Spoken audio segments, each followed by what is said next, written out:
안녕하세요. 오늘은 창밖에 봄비가 촉촉이 내리는 것을 볼 수 있습니다. 입이 그치면 화창한 봄날이 펼쳐지고 여러분들과 함께 강의실에서 얼굴과 얼굴을 맞대고 공부를 하고 싶습니다. 오늘 6주차 강의에서 실습 초기 오리엔테이션 단계에서 여러분들이 습득해야 될 이론에 대해서 지난 시간에 이어서 다시 또 공부해 보겠습니다. 지난 시간 한 내용들을 잠깐 복습해 보겠습니다. 실습 초기 단계에서 여러분들이 숙지해야 될 내용들인데 오리엔테이션에 해당된다고 볼 수 있겠습니다. 어, 이 장에서는 기관을 소개하고 지역을 소개하고 실습생의 자세와 역할, 그리고 실습을 하는 동안 여러분들이 맞닥뜨려지는 대인관계, 직원 간, 그리고 실습생들 간의 대인관계와 기관 분석 보고서 작성 방법에 대해서 공부해 보고자 합니다. 먼저 기관 소개에 있어서는 기관에서의 실습 오리엔테이션은 기관의 목적, 철학, 설립 배경 등이 설명되어져야 될 것입니다. 두 번째, 직원을 소개하고 실습 일정 및 실습 내용을 설명을 해야 될 것입니다. 그리고 여러분들에게 슈퍼바이저가 배정되는 순서가 진행됩니다. 그러면 이 실습을 해야 되는 실습 기관이 속한 지역에 대해서 이해를 하는 게 먼저 필요합니다. 실습생들은 어떤 사회복지기관에서 실습을 하게 되든지 그 지역사회에 대한 정확한 이해가 먼저 이루어져야 됩니다. 그래서 지역사회의 특성, 인구, 주민 욕구와 사회적 문제, 해결 방안, 주민 참여 정도 및 참여 의욕, 지방행정기관의 의지, 중점 추진 방향 등 지역사회 전반적인 현황을 먼저 머릿속에 파악하고 있어야 됩니다. 그래서 이러한 지역사회 이해를 기반으로 효과적인 주민 참여 유도와 사회복지 서비스 계획과 실천이 가능해지기 때문입니다. 지역 사회복지관의 역할과 과제에 대해서도 여러분들이 오리엔테이션 과정에서 숙지를 하고 있으셔야 되는데, 그 역할로서는 지역사회에 대한 이해를 근거로 조사를 통한 문제 파악과 문제 해결을 위한 노력, 지역사회 복지 사업에 대한 개발과 실천 등을 지역사회와 공동으로 추진하는 역할을 지역사회 복지관이 담당하게 됩니다. 그러면 그 과제로서는 지역사회 내 다양한 자원들을 보다 효과적으로 관리하며 안정적인 복지사업 수행을 위해 지역사회에 대한 세밀한 조사와 자원들에 대한 파악, 분포, 특성들, 이들에 대한 개입 전략 구상이 선행되어져야 합니다. 지역사회 조사 사업의 필요성과 방법에 대해서 공부해 보았는데, 필요성으로서는 다양한 변화에 즉각적으로 대응하고 변화하는 주민의 욕구에 대처하는 방법들을 익혀야 되고, 그에 따른 적절한 사회복지 서비스를 제공해야 되기 때문입니다.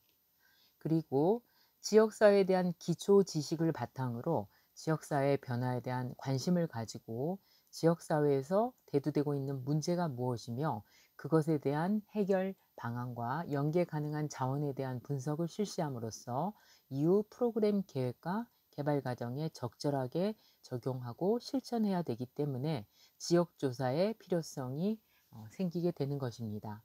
마지막으로 실천 과정에서의 주민 참여를 강화함으로써 주민 스스로 지역사회와 지역 주민의 욕구 해결과 지역 복지 사업을 활성화시키기 위하여 지역조사의 필요성이 있게 되는 것입니다. 그러면 지역사회 조사를 위한 선행 과제가 있습니다. 첫 번째로 지역사회에 대한 중요성을 인식하고 지역사회 복지관에서 지역조사가 필요한 이유를 파악해야 되는 과제가 먼저 필요합니다.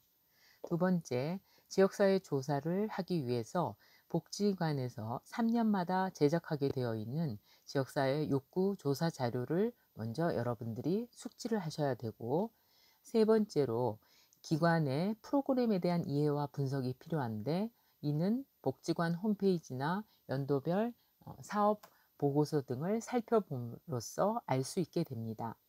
사회복지사에 대한 조사 관련 기본 교육을 실시해야 되는데 사업계획서 작성법이라든지 전화 및 면접 방법, 공문서 작성 방법 등을 먼저 여러분들이 숙지하셔야 됩니다.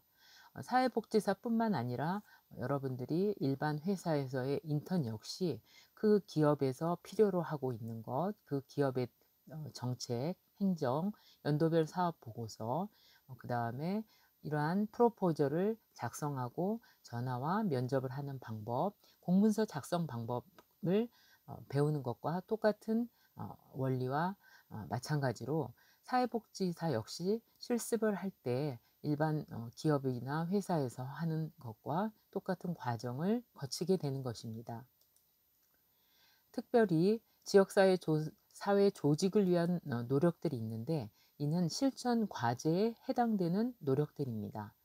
기관이 위치한 지역사회에 대한 정확한 이해를 하셔야 됩니다. 예를 들어서 고령층이 많은 농촌 지역이나 다문화 가정이 많은 특수한 지역적 특성에 대한 이해를 시작하셔야 되고 그래야만이 지역사회 이해의 틀에 따라서 지역사회 전반에 대한 현황과 특성에 대한 이해와 조사가 실시돼야 될 것입니다. 조사 작업은 기본적으로 인터넷 또는 문헌조사를 통하여 알 수 있게 됩니다. 문헌조사에서 미비한 점은 방문조사라는 방법을 통해서 사업 계획을 수립하는 과정에서 목적이나 목표로 남게 되는 것입니다. 전체 지역사회에 대한 이해를 근거로 방문 작업을 위해 지역사회 지도를 확보하고 지역 범위를 선정한 이후에 조사하고자 하는 대상을 구체적으로 선택하게 됩니다. 그래서 지역 내 분포하고 있는 대상의 자원 현황과 질문사항을 조사하게 되며 방문을 통한 상세 정보를 입수하게 되고 연계 가능한 자원을 살펴보면 개입 방안과 실마리 등을 확인하는 과정이 남게 됩니다. 그래서 지역 특성과 개입 여건이 갖추어지는 대로 복지관의 새로운 사업 또는 주민 자체 사업에 귀중한 자료로 사용되게 되며 복지관 사업과 통합적으로 관리, 운영되고 있는 것입니다. 실습생의 자세와 역할에 대해서 배워보았는데 실습생의 자세는 역할을 먼저 배웠는데 실습생은 학습자와 사회복지사는 이중적 역할을 가지게 됩니다. 그래서 이러한 이중적 역할을 수행하는 과정에서 여러분들이 클라이언트 체계 그리고 학습자, 대학 및 사회복지기관과 관련해서 책임을 동반하게 됩니다. 첫 번째로 사회복지 실천 분야에 대한 지식, 가치, 기술을 실습 과정에서 획득하게 됩니다. 두 번째, 가장 중요한 사회복지사 윤리 강령에 부합되는 전문적 태도를 지키고 있으셔야 됩니다. 왜냐하면 여러분들이 전문직인 경우에 그 전문직 특유의 윤리 강령이 주어지게 되는데 예를 들어서 의사의 윤리 강령, 간호사의 윤리 강령, 또 선생님의 윤리 강령 등과 같이 전문직이 반드시 지켜야 될 윤리 강령이라는 게 있습니다. 여러분들은 사회복지사로서 미래 사회복지사로서 전문직이기 때문에 윤리 강령이 주어지고 이에 해당되는 전문적 태도를 지키셔야 되는 역할을 하게 됩니다. 세 번째로 사회복지 실습의 목적의식을 가지고 적극적으로 참여하고 있으며 네 번째, 슈퍼바이저의 지도 또는 감독 아래 클라이언트에게 질적인 서비스를 제공하도록 노력해야 되는 역할이 있습니다. 다섯 번째, 실습생이 담당하게 된 사례에 대해서 비밀보장의 원칙을 준수하여야 합니다. 이는 사회복지사 윤리 강령에 해당되는 중요한 내용입니다. 여섯 번째, 클라이언트와 기관의 장소에서 만나는 것은 원칙적으로 금지되어 있지만 꼭 필요한 경우에만 슈퍼바이저와 상의해서 결정하도록 하셔야 됩니다. 7번째, 여러분들이 실습하고 있는 사회복지기관의 구조나 기능, 정책, 행정 절차 및 자원을 익혀야 되는 역할을 하셔야 됩니다. 8번째, 실습기관에서 요구하는 모든 과제물과 보고서 및 기타 업무를 시간을 엄수해서 마치도록 해야 되는 역할이 있습니다. 9번째, 실습 평가 과정에 반드시 참여해야 되고, 10번째, 클라이언트의 이익을 최우선시하고 이들의 인격을 존중하는 서비스를 제공해야 됩니다. 이것 역시 여러분들의 사회복지사 윤리강령에 나와 있는 내용이고 여러분들이 전문직으로서 해야 되는 역할에 해당됩니다.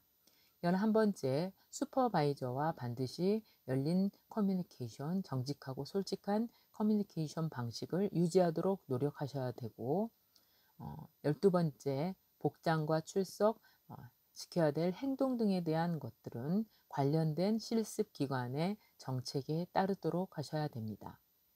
13번째, 여러분들이 실습하는 기관에서 발생한 어려움은 지도교수에게 알리고 상의하도록 하는 것이 좋습니다. 왜냐하면 지도교수는 여러분들과 실습 기관 사이에서의 갈등이나 마찰을 중간에서 중재하는 역할을 할 수 있기 때문입니다. 14번째, 실습 기관이 요구하는 모든 훈련 프로그램에 참여해야 됩니다. 15번째, 반드시 실습 교육 프로그램의 정책과 절차를 지키도록 하는 역할을 담당합니다. 16번째, 기관의 창립 기념 행사 또는 특별 행사로 인한 시간의 근무 요청이 있을 때는 가급적 응해야 되고 불가피한 경우에는 예의를 갖추고 양해를 구하는 것이 좋습니다. 이것이 지난 시간까지의 내용들이었고 오늘 이 시간에는 실습생의 자세에 대해서 배워보도록 하겠습니다. 첫 번째, 실습 기간 중에 모든 실습 내용은 실습 기관의 내부 규정과 규칙에 따라서 근무하게 되는 것입니다. 두 번째, 실습생은 학교의 대표성을 가지고 있다는 자부심과 태도를 가지고 품위를 유지하면서 최선을 다해 실습에 임하셔야 됩니다. 세 번째, 실습 기간 또는 실습 담당자의 허락을 받지 않는 일체의 개인 행동은 하지 않도록 하며 실습 기관의 업무에 방해가 되지 않도록 노력하셔야 됩니다. 네 번째, 실습 기간 중에 부득이하게 출퇴근 또는 실습을 지속하는 여부의 변동이 있을 때는 반드시 실습 기관의 허락을 받고 이를 실습 지도 교수에게 통보를 하셔야만이 여러분들 실습 기관에서 마찰을 피할 수 있는 단초가 되겠습니다. 여러분들이 실습을 2번을 하게 되는데 사회복지 현장 실습과 보육 실습을 하게 됩니다. 제가 실습 순회 지도 교수로서 실습 기관장 또는 슈퍼바이저를 만났을 때 가장 듣는 말은 여러분들이 학교의 대표성을 가지고 있다는 것입니다. 여러분들이 실습을 하는 동안 보여주는 모든 태도, 품위, 자부심 이러한 것들이 반영이 돼서 여러분들 뿐만 아니라 우리가 속해 있는 학교의 품위와 자부심을 높이는 행동이 되고 후배들이 실습을 할 때 굉장히 좋고 긍정적인 평가를 받게 됩니다. 그러나 이와는 반대로 여러분들이 하는 조그만 실수나 근무 태만이라든지 여러분들이 지금 현장 실습을 통해서 배우고 있는 여러 가지 그 양식들을 숙지하지 않는다면 여러분들뿐만 아니라 여러분들의 후배 그리고 학교에까지 좋지 않은 영향을 미치는 것을 알 수 있습니다. 여러분들 개인의 역할과 자세를 떠나서 학교를 대표한다. 그리고 우리 학교 사회복지과를 대표하는 사람으로서의 품위를 가지고 실습에 임하는 것을 각별히 부탁드립니다.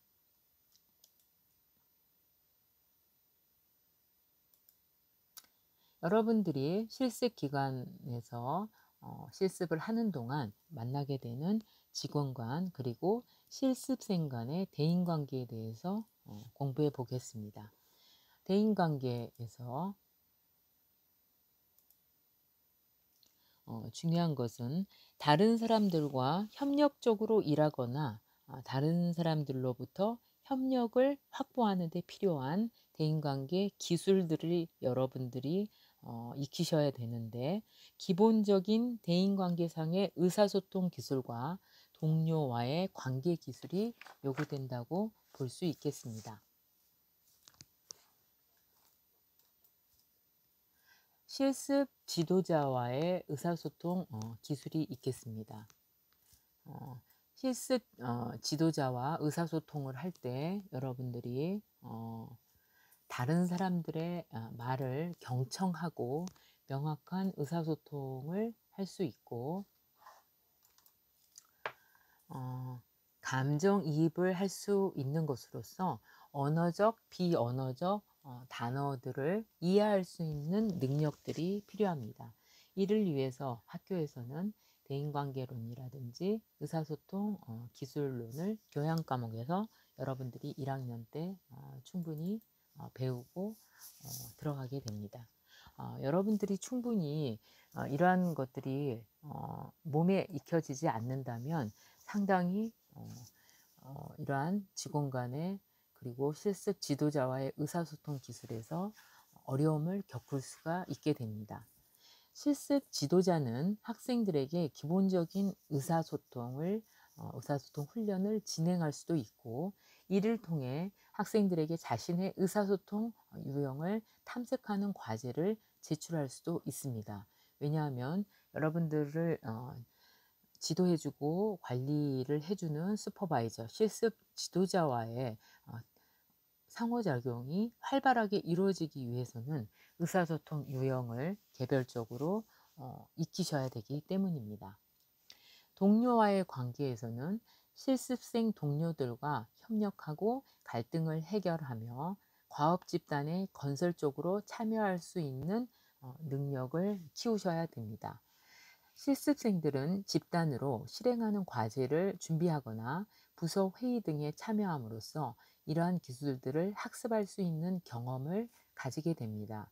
이를 위해서 여러분들이 학교에서 팀 프레젠테이션을 한다든지 이른바 팀프를 할 경우에 이런 것들을 먼저 예행 연습을 하지 않으면 실제 실습하는 동안 또 여러분들이 사회복지사가 되어 실습 기간에 취직하는 동안 상당히 어려움을 겪을 수도 있고 편하게 그 조직과 기관에 적응할 수도 있게 되기 때문입니다. 기관 이제 분석 보고서라는 게 있는데, 기관 분석 보고서의 작성의 목적이 있습니다. 이 목적을 보면 첫 번째, 기관의 설립 취지, 지역사회 특성에 따른 기관의 사업 내용을 파악하는 것에 이 작성의 목적을 두고 있습니다. 두 번째, 기관의 경계, 각 부서 내 혹은 부서 간 관계, 업무 구분을 이해하셔야 됩니다. 사회복지기관에서의 부서가 하나만 있는 것이 아니라 여러 개가 있고, 또한 이 부서 간의 어떠한 업무 구분을 각별히 여러분들이 기관 분석 보고서를 작성하면서 파악할 수 있게 되기 때문입니다. 세 번째, 다양한 클라이언트를 위한 기관의 실제적이고 잠재적인 자원을 연결하기 위해서 기관 분석 보고서를 작성하게 됩니다. 네 번째, 필요한 경우에 클라이언트에게 기관의 정책과 업무 절차를 설명해야 되는 경우가 있기 때문에 기관 분석 보고서를 작성함으로써 그 기관의 전체적인 윤곽, 세부적인 자원, 기관 간, 부서 간 또는 이러한 기관의 설립 취지, 사업 내용을 기관 분석 보고서를 작성하면서 여러분들이 숙지를 하고 있어야만이 클라이언트에게 충분히 그 설명을 할 수 있게 되기 때문입니다. 마지막으로 서비스의 장애 요소를 발견해서 그 개선안을 기관에 제시하게 됩니다. 이러한 기관 분석 작성의 이 목적을 여러분들이 오늘 공부해 보았는데, 여러분들이 기관 분석 보고서 작성 방법은 어, 제가 강의실에서 여러분들과 대면 강의를 할 때 한 가지 샘플로 해서 여러분들과 함께 실습했던 학생들은 자기가 실습했던 기관의 개요나 연역, 설립 목적, 재정 구조, 조직, 물리적 환경, 제공되는 서비스, 자원 현황, 그 자원 현황에서는 물리적인 자원, 인적 자원, 사회적 자원, 그리고 마지막으로 실습생 견해라는 기본적인 기관 분석 보고서를 한번 떠올리면서 다시 한번 강의실에서 여러분들과 간단히 작성하면서 강의를 더욱더 심도 깊게 진행시키고자 합니다. 온라인 강의에서 는 여러분들 개별적으로 기관 분석 보고서를 어떻게 작성했는지 제가 확인하기가 힘든 환경에 있기 때문에 강의실에서 만났을 때 개별적으로 분석을 해보고, 아니면 여러분들 제가 따로 과제물을 내는 방향으로 진행을 시켜서 여러분들과 한번 이 부분에 대해서 여러분들이 실습했던 경험을 떠올리시거나 앞으로 실습을 준비하고 있는 학생들을 위해서 심도 깊은 강의를 강의실에서 진행을 하고자 합니다. 오늘은 실습 초기 단계, 이른바 오리엔테이션에 해당되는 과정에 대해서 여러분들과 함께 자세하게 공부해 보았습니다. 여러분들은 이미 실습을 하고 있는 학생들 같은 경우에는 여러분들 초기 경험을 한번 떠올리시고 제대로 했는지를 한번 반성적인 성찰을 하는 것이 필요하겠고, 앞으로 실습을 준비하고 계획하는 미실습 학생들 같은 경우에는 이러한 현장 실습 강의에서 시작된 것들을 세세하게 몸에 익힌다면은 여러분들이 실습 현장에 투입되었을 때 좀 더 당황하지 않고 편하게 실습에 적응할 수 있으실 것입니다. 여러분 수고 많으셨습니다.